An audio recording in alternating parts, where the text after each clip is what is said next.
আসসালামু আলাইকুম প্রিয় বন্ধুরা, আজকে একটা মোবাইল নিয়ে আসছি এবং ড্যাড একটা মোবাইল। তো আমি এই মোবাইলটা আজকে কমপ্লিট করে আপনাদের দেখাবো। এটা আই চার্জার লাগালে 0 মানে আই চার্জারে কোনো ধরনের এম্পেয়ার নিতেছে না। তো এমন তো অবস্থায় একটা মোবাইলে দেখেন আমরা পাওয়ার সুইচ প্রেস করি, পাওয়ার সুইচ প্রেস করলে কি আসে দেখেন। প্রথমে প্রেস করলাম, দেখেন এখানে কত আসতেছে একটু খেয়াল করবেন। হ্যাঁ, ভিডিওটা আপনি যদি ভিডিও কন্টিনিউ দেখেন, দেখেন প্রথম প্রেস করছি 4 আসছে, পরে প্রেস করে সাইডা দিলাম, আবার 5 আসছে, আবার প্রেস করলাম 5 আসছে, সাইডা দিলাম, আবার 0 চলে আসছে। মানে এক কথা এটা 5 আইসা পাওয়ার সুইচ প্রেস করলে 5 আয় এবং যখন সাইডা দিই তখন 0-তে চলে আসে। তেমন তো অবস্থায় এই মোবাইলটা এটি 7150 প্রসেসর যতগুলো মোবাইল আছে, এই যতটা মোবাইল বানানো হয়েছে 7150 প্রসেসর দিয়া, আপনার অনেকগুলো রেডমির মধ্যে প্রায় 8 থেকে 10টা মডেল আছে, আর অন্য ব্র্যান্ডের মধ্যে কিন্তু আছে, ওয়ান প্লাস আছে বা আপনি ইয়াতো আছে। তো দেখা গেছে এই প্রসেসর যদি কোনো মোবাইলে থাকে আর এই মোবাইলগুলো যদি অনেক সময় এটা একেবারে কিন্তু ল বুটিং, একেবারে ল বুটিং, মানে অনলি 5 আসে। যদি আপনারটা 4 ডিজিটের পাওয়ার সাপ্লাই হয় তাহলে আপনার আসবে 50, হ্যাঁ আমারটা আসছে 5।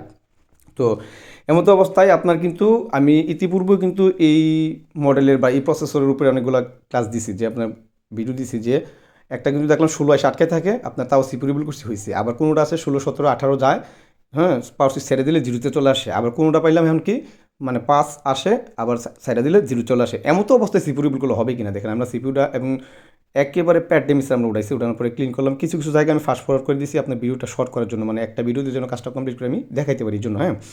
তো এখানে দেখেন, হ্যাঁ, সিপিইউ আপনার তোলার সময় প্রত্যেকটা মোবাইলের সিপিইউগুলো তুলতে হয়, তোলার সময় আপনাকে একটু খেয়াল করে তুলতে হবে, মানে একটু সিনসিয়ারলি আপনার হিট এবং আপনার বাতাস, এই দুইটা জিনিসের কমিউনিকেশনের উপরে ডিপেন্ড করে আপনার প্রসেসরটা কতটুকু নিখুঁতভাবে উঠবে। দেখেন আমরা একদম ক্লিয়ার করছি মাদারবোর্ডটা, এখন আমরা ফাস্ট ফরওয়ার্ড করে দিচ্ছি, দেওয়ার পর আমরা সিপিইউটাকে আমরা প্রসেসরটা আমরা ক্লিয়ার করতেছি, হ্যাঁ।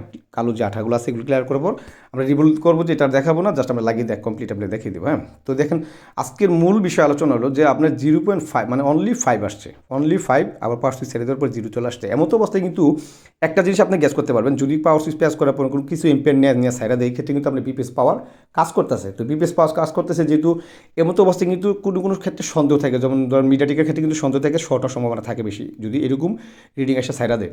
তো দেখেন এই মোবাইলটার ক্ষেত্রে কিন্তু আমার একটু সন্দেহ এরকম হয়েছিল। তারপর আমি পাওয়ার সুইচটা কাটার পর দেখলাম যে পাওয়ার সুইচের আশেপাশে আপনার কোনো সমস্যা আছে কিনা বা চার্জিং এসে আশেপাশে কোনো সমস্যা আছে কিনা আমি চেক করছি, করার পর আমি শিওর হয়েছি যে না, এটা সিপিইউ রিবুট করলেই হবে। কারণ কি, আমি এর আগেও কিন্তু আমি বলছি যে আপনার এক এক মোবাইলের পাওয়ার এসি এবং সিপিউর উপর ডিপেন্ড করে এটা পাওয়ার সাপ্লাইয়ের সেন্সের যে বিষয়টা, সেন্সটা যে ডিপেন্ড করে সিপিইউ এবং পাওয়ার এসির উপর ডিপেন্ড করে, যে সেন্সটা কি কতটুকু আসবো, কতটুকু যাবে বা কী হবে না হবে, এই সেন্সের উপর ভিত্তি করে কিন্তু আমরা কাজ করতে হয়, হ্যাঁ। তো আমি এর আগে অনেকগুলো ভিডিওতে আমি বলে রাখছি যে কোন কোন কোন কোম্পানির কোন কীরকম সেন্স আসলে আপনার কোথায় কাজ করতে হবে। দেখেন, তো এই মোবাইলটা কিন্তু ফাইনালি কমপ্লিট করে দিলাম। আমার ভিডিওগুলো আপনাদের কাছে কেমন লাগে আপনারা অবশ্যই জানাবেন কমেন্টে। আজকে এই পর্যন্তই, ভালো থাকবেন, আল্লাহ হাফেজ।